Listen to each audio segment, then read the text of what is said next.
अस्सलामुअलैकुम, welcome to my channel. कैसे हैं आप सब? उम्मीद है कि आप सब बिल्कुल ठीक होंगे और कल का दिन आपका बहुत अच्छा गुजरा होगा, क्योंकि संडे वैसे भी घर पे होते हैं, हम तो बिज़ी रहते हैं फैमिली के साथ या बहुत सारे काम इकट्ठे करके रखे होते हैं ताकि संडे वाले दिन कवर करें।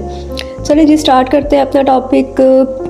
किसी भी रिलेशनशिप को स्ट्रॉन्ग बनाने के लिए इंसान को बहुत मेहनत करनी पड़ती है, स्ट्रगल करनी पड़ती है और तब जाके वो रिलेशनशिप कहीं भी कामयाब होता है। बहुत सारी सेक्रीफाइसेस आपको करने होते हैं। इसके अलावा आपका दिल मूड है या नहीं है, लेकिन आपको हर वो काम करना पड़ता है ताकि आपका रिलेशनशिप बच सके और ख़त्म ना हो। मैं शादी की बात कर रही हूँ।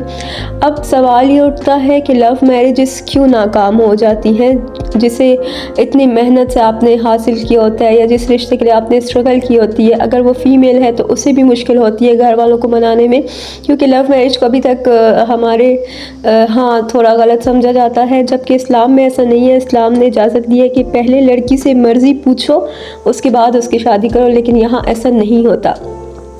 फिर जब इतनी स्ट्रगल से, इतनी मुश्किलात से आपको वो आपका पार्टनर मिल जाता है जिसके लिए आपने इतना कुछ सहा होता है, उसके बाद वो कुछ टाइम गुजारने के बाद आपको वही रिश्ता बोरिंग लगने लगता है और बात डाइवोर्स तक आ जाती है। ऐसा क्यों होता है? देखिए, अगर हम साइकोलॉजिकल वे से देखें ना इस चीज़ को, तो ये ह्यूमन साइकोलॉजी है कि आपको जो इंसान मिल जाता है, जिस चीज़ को आप हासिल कर लेते हो, तो कुछ टाइम बाद ही उसकी वैल्यू कम होना शुरू हो जाती है और कम होते होते ख़त्म हो जाती है। तो ये आप पे है कि आप उस रिश्ते को किस तरह और मज़ीद बेहतर बना सकते हैं। अगर आपको लगता है कि आपने शादी से पहले बात की है, आपको एक दूसरे के बारे में सब कुछ पता है, तो ऐसा नहीं होता। शादी के बाद मज़ीद आपको जानने की कोशिश करनी पड़ती है, क्योंकि शादी से पहले सिर्फ आप लोग फ़ोन के थ्रू टच में रहते हो। शादी के बाद आप एक दूसरे के साथ रहते हो, तो रियलिटी में प्रैक्टिकल लाइफ में उसको अप्लाई करने में फ़र्क होता है। पहले तो आपने एक दूसरे को स्पेस देना है, दोनों ने, हस्बैंड वाइफ दोनों ने एक दूसरे को गैप देना है, एक दूसरे को समझने की कोशिश करनी है, एक दूसरे की नेचर को परखना है। उसके बाद ही आप लोगों ने आगे ज़िंदगी में चलना है। कुछ चीज़ों पे आपने कॉम्प्रोमाइज़ करना है, कुछ चीज़ों में मेल को कॉम्प्रोमाइज़ करना होगा। लेकिन वही बात है कि फ़ीमेल को ज़्यादा सेक्रीफाइसेस करने पड़ते हैं, क्योंकि उसके ऊपर घर की ज़िम्मेदारी होती है, ससुराल की ज़िम्मेदारी होती है और फिर कुछ टाइम बाद बच्चों की ज़िम्मेदारी भी आ जाती है। फ़ीमेल का सवाल होता है कि हस्बैंड तो पहले ऐसे नहीं थे और शादी के बाद क्यों इतना चेंज हो गए, क्यों इतना वक्त नहीं दे पा रहे, क्या वजह है? तो आप भी इस चीज़ को समझें कि जब आपका हस्बैंड घर आ रहे हैं तो वो बाहर से थके हुए आए होते हैं। बाहर उन्होंने कौन कौन से रवैयों को फेस किया होता है, किस तरह से काम किया होता है, कैसे पैसे कमाए होते हैं, क्योंकि अगले की जेब से निकालना इतना आसान नहीं होता। तो आपको भी समझना चाहिए। फ़ौरन जैसे ही वो घर आ जाए तो उनसे ये शिकायत ना करें कि ऐसा हुआ था, आज का दिन वैसा गुजरा था, या उनसे कोई भी शिकायत ना करें। पहले उनको बैठने दे, वो रिलैक्स हो जाए। बेशक उसके बाद आप अपनी बात कंटिन्यू कर सकते हैं, लेकिन उनके मूड का ध्यान रखते हुए। सेकंड, ये हस्बैंड के लिए भी है कि आप भी सिर्फ वाइफ को बोझ ना समझे। मतलब 2 से 3 महीने तो बिल्कुल आप उनको प्रोटोकॉल दे रहे होते हैं, सब कुछ ठीक चलता है, बाद में वो आप चेंज हो जाते हैं। तो आपको भी चाहिए कि आप भी उनको समझें कि वो अपना घर छोड़ के आपके लिए आई है, अपना पूरा ख़ानदान छोड़ के एक हस्बैंड के लिए आती है और बहुत सी चीज़ों को वो भी पीछे छोड़ती है। तो आपको भी चाहिए कि आप भी बीवी को समझें। उनको भी वो नए माहौल में एडजस्ट होने में टाइम लगता है, आप भी उनको खुश रखने की कोशिश करें और फ़ौरन उनसे ये ना कह दें। स्पेशली मेरा इतना एक्सपीरियंस नहीं है, लेकिन मैंने देखा है कि लोग फर्स्ट नाइट पे ये बोलना शुरू कर देते हैं, मेरी अम्मी का ख्याल रखो, मेरे घर वालों का ख्याल रखो।